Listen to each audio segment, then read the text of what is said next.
Karena kreatif itu sebetulnya sudah mewakili secara keseluruhan. Wong kita disebutnya konten kreator kok. Hanya satu ya teman-teman. Ya kitanya harus kreatif.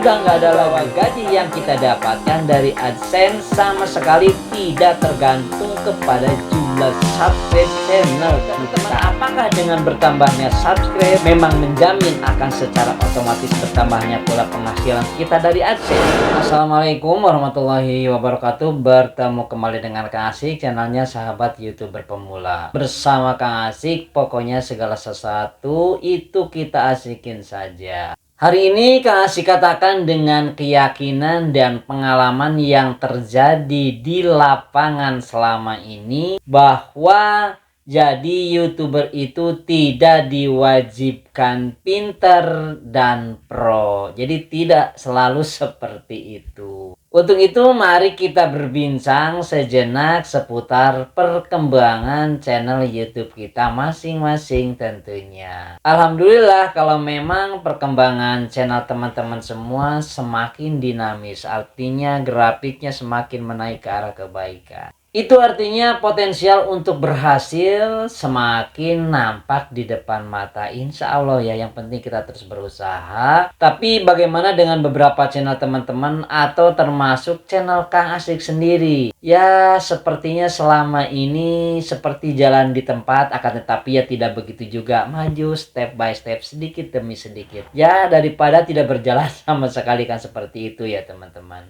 Artinya ya walaupun berjalan agak lambat lah, alhasil untuk menghasilkan dan popularitas dengan sendirinya terhambat pula. Tapi yang penting kita semangat. Tapi semuanya ya jangan pernah kita jadikan untuk patah semangat dan mundur dari YouTube. Karena capek ya, apalagi yang sudah di atas 6 bulan punya subscribe yang banyak, ya jam tayang yang lumayan, jangan tinggalkan sayang. Percaya dan yakinilah pokoknya bahwa kita masih sangat banyak teman-teman yang baik di platform YouTube ini, dan insya Allah akan saling bantu di YouTube, yaitu tergantung bagaimana kita tentunya. Apabila kita baik ya orang lain pun akan baik, insya Allah. Apakah dalam pemikiran teman-teman semua, kadang dalam hati kita itu suka ada beberapa pertanyaan nih. Khususnya ini yang berhubungan dengan kemajuan dunia nge-YouTube kita. Ya pertanyaan itu seputar kurang lebih nih ya. Bersatu nih. Kenapa ya kita berkiprah di YouTube itu disebutnya konten kreator? Kemudian yang kedua, apakah kalau kita terjun di YouTube harus punya keahlian khusus seperti misalnya punya basic IT atau informasi teknologi, punya ilmu editing video, punya ilmu public speaking yang sempurna sehingga bicaranya lancar? Atau mungkin punya peralatan komputer, baik laptop ataupun desktop yang canggih, atau kamera dan HP yang mahal dan yang paling terkini. Selanjutnya yang ketiga, apakah jadi YouTuber itu kita terlebih dahulu harus terkenal di media sosial seperti di Facebook atau di Twitter, di Instagram dan medsos lainnya? Yang keempat, atau mungkin teman-teman sebagai sahabat YouTuber Kang Asik mempunyai pertanyaan yang lain selain yang Kang Asik ungkapkan tadi. Ya karena walaupun kita sama-sama berkiprah di YouTube nih ya, bisa saja masalah dan kendala yang kita alami itu tentunya akan berbeda. Nah maka untuk itu silakan teman-teman berpendapat ya di komentar Kang Asik. Baik teman-teman, karena hari ini judulnya adalah tentang diskusi, tentang tukar pemikiran dan pengalaman. Jadi lebih simpelnya bahwa hari ini kita sharing yang ringan-ringan saja tentang cerita konten di platform YouTube. Tentu hal ini atas pengalaman dan perjalanan selama saya nge-YouTube ya. Yang paling inti adalah jaga mental kita terutama teman-teman ya. Kita harus selalu percaya diri dan yang terpenting low profile dan sopan santun. Ya bukan berarti saya sopan ya, enggak. Ini kan tadi saling mengingatkan. Jadi dengarlah, kemudian bacalah dan responlah apa yang harus kita ambil manfaatnya untuk kemajuan positif channel kita dan pemikiran kita. Jadi teman-teman, sederhananya kalau menurut pendapat Kang Asik adalah apabila di luaran sana ada sesuatu hal yang negatif kemudian menghambat kemajuan kita dan menghambat channel kita, ya jangan ragu, maka tinggalkanlah dan abaikanlah agar nalar dan pemikiran kita itu selalu terisi dengan hal-hal yang positif yang akan terus menjadi kekuatan lahir dan batin kita sendiri. Insya Allah akan seperti itu.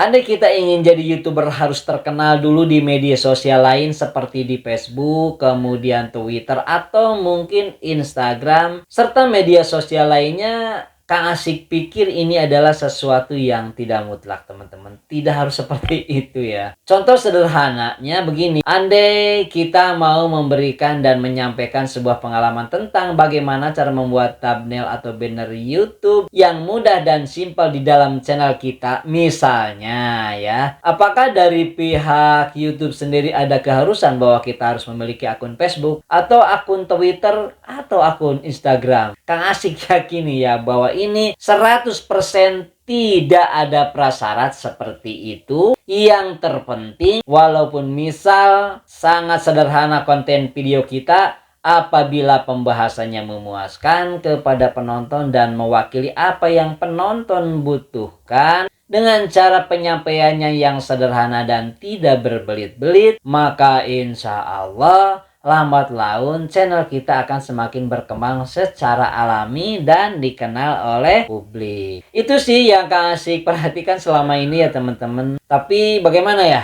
dengan teman-teman? Mungkin punya pendapat lain? Silahkan pula untuk berkomentar lagi. Sebenarnya semakin kita mencari informasi dan semakin kita memperbanyak rujukan tentang bagaimana sih tekniknya YouTube tanpa kita batasi dengan kemampuan sendiri, maka yang terjadi kita akan semakin pusing teman-teman, kemudian bingung dan tidak menutup kemungkinan lama-kelamaan mental kita akhirnya menjadi drop.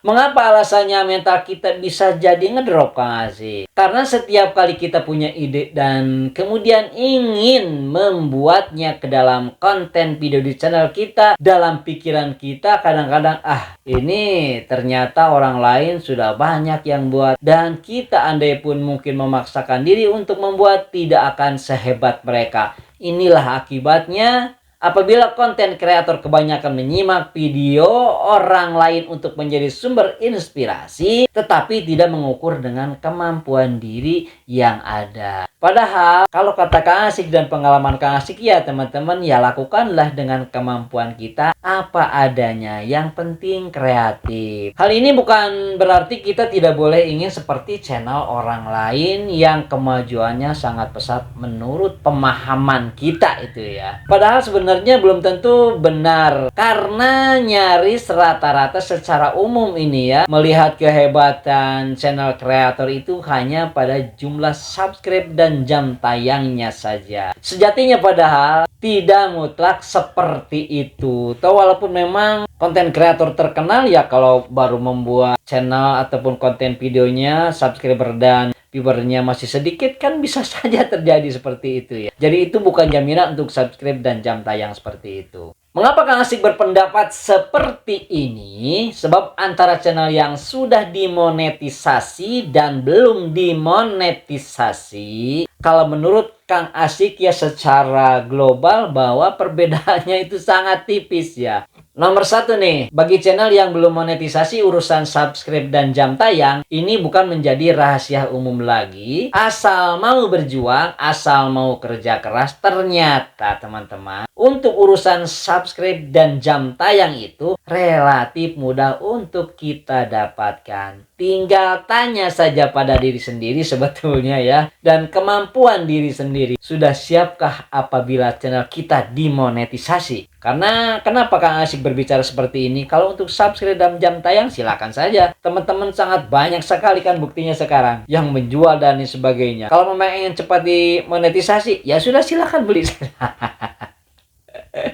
Ya, itu terserah ya keputusan teman-teman. Karena ya, apa yang kita lakukan ya nanti balik lagi kepada diri sendiri. Jadi, untuk urusan yang ini Kang Asik tidak ingin campur tangan. Yang penting berusaha dan tidak merugikan orang lain. Itu kalau kata Kang Asik. Yang kedua nih, bagi channel yang sudah monetisasi, urusan subscribe nih dan jam tayang bukan berarti tidak sepenting ketika kita belum dimonetisasi. Akan tetapi teman-teman, apakah dengan bertambahnya subscribe memang menjamin akan secara otomatis bertambahnya pula penghasilan kita dari AdSense? Gak seperti itu ternyata teman-teman. Kang Asik katakan bahwa gaji yang kita dapatkan dari AdSense sama sekali tidak tergantung kepada jumlah subscribe channel kita. Akan tetapi yang sebenarnya adalah sangat mutlak bergantung kepada tingginya dan berkualitasnya serta dibutuhkannya konten video kita sebagai karya konten kreator yang mengerti dan memberikan semua kebutuhan penontonnya yang bermanfaat. Itu ya kalau Kang Asik rasakan dan Kang Asik lihat.